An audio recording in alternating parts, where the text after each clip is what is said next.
Hello and welcome to another macro video.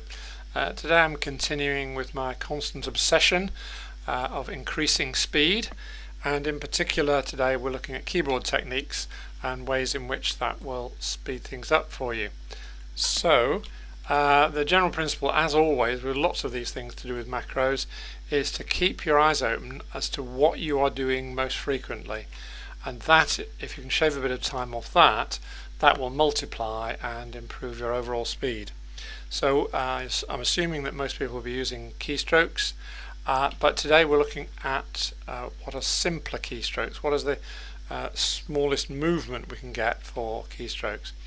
The most obvious thing for that is the function keys, where it's just a single key press, and there are no qualifier keys, by which I mean these the Control, Shift, Alt and so on. But that might not be possible on a laptop because they tend to use the function keys, the straight press of the function keys, for things like increasing and decreasing the sound or the screen brightness. So you have to then press a qualifier key, and so the advantage of just doing a single key press is lost. So you might consider the possibility of using a separate keyboard. I certainly use a separate keyboard on my laptop, partly because it then gives me also the larger numeric keypad. Okay, so let's do some time and motion study and think out what are we doing while we're working. And the main question is, where is your right hand? It's in different places depending on what you're doing, and we want to minimize the movement of the hand. So most obvious place is typing, and for that the right and left hands will be over the keyboard, and that's in that case the nearest key to press to get a macro function is the F keys, and we've got F2 to F11 to use, but 1 is the help key and 12 is the save as. While we're mousing, then the hand is over on the mouse, so from there the nearest point of approach is the numeric keypad, which I find helpful. So again, with the general principle of what do I do most often, we'll look at the two cases. So if we're typing, let's use the F keys because it's just a single finger press. I've said the 1 and 12 are not available for macros. Well, the 12 could be, you can reprogram that, but we're probably used to using it and it's not worth it really. All I'll do is show you what I use, and that might prompt you to think what do you use most frequently and what macros would be appropriate to put on the F keys. So I do a fair amount with numbers, dates and numbers, so increasing and decreasing the numbers with a macro is helpful. Technical stuff, so I've got superscript and subscript.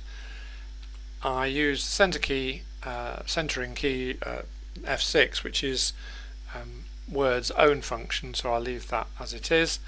F7, these days that will pull up the editor function.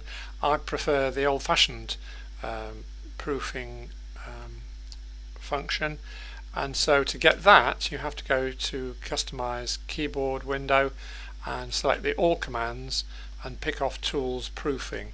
So that's the customize keyboard, click on all commands, and in the right hand side we want tools, so tools and proofing, there we go.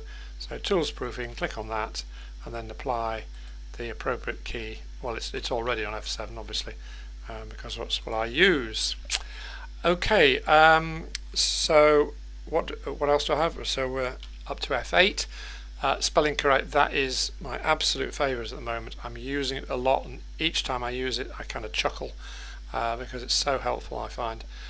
So you've got absolute, so you press F8 and you get the spelling correction on that. Another spelling error there, F8, and even with capitalization you can correct that. So yeah, really helpful. 9 for 9 and 10 I use italic and bold, but they're my own macros because they do various functions to do with italic and bold.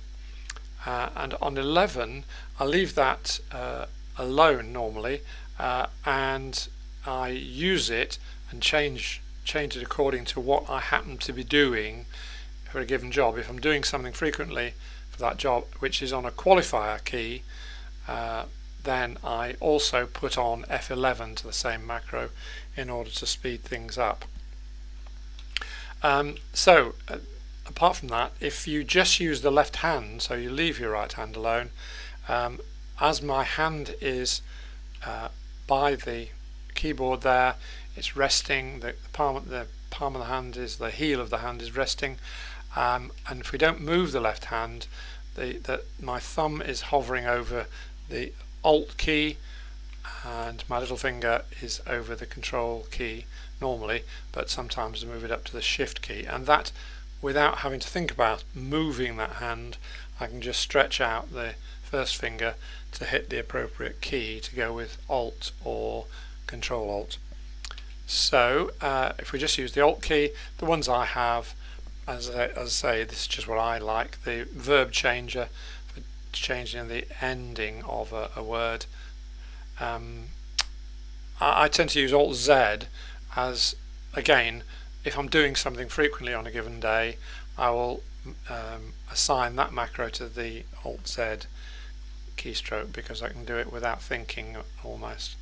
Alt X is built in because that's the toggle character code, so I'll leave it as that. I could program it but don't.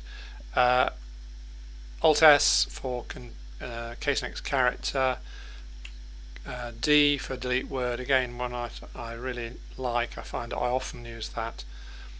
What have we got? Consolidate tracking. Yes, if you've got a word that's got lots of tracking on the one word, you can make it into one single track.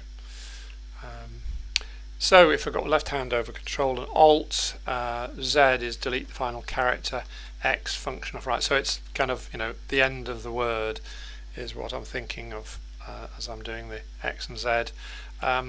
S for case next word as opposed to case next character. And a macro I use an awful lot is paste unformatted. So I'm copying something from one document, paste it in the other one, but I don't want to carry the formatting over, so I do Control Alt V. I also use Shift Alt, but perhaps less so, and for that I use Control C and Shift Alt C and Shift Alt V for copying and pasting the format, and those again are on the All Commands list. So they are Word's own macros, so I have to pick them off the All Commands.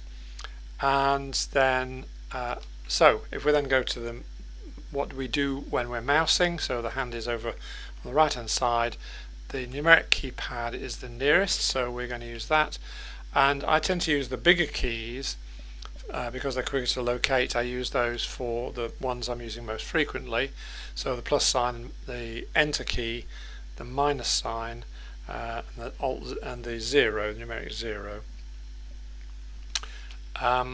So I tend to I put highlighting on the plus and minus because that's what I've done for years, and then for colour plus and minus, applying a whole range of different colours, I use the Shift Control plus and minus. Copy to the list, alphabetic, or just straight copy to list depending on which you're using.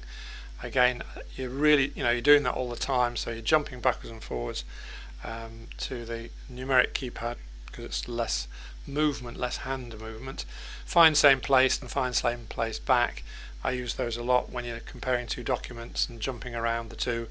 Then again, it's a thing you use often.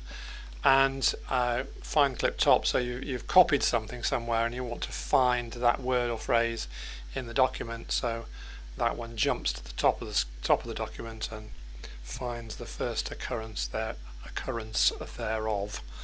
When I'm moving through a document, then I'm thinking in terms of moving up, down, left and right, and so I'm using the cursor keys and also the page up and page down, because that's another sort of thing of I can think in my mind of going up and down.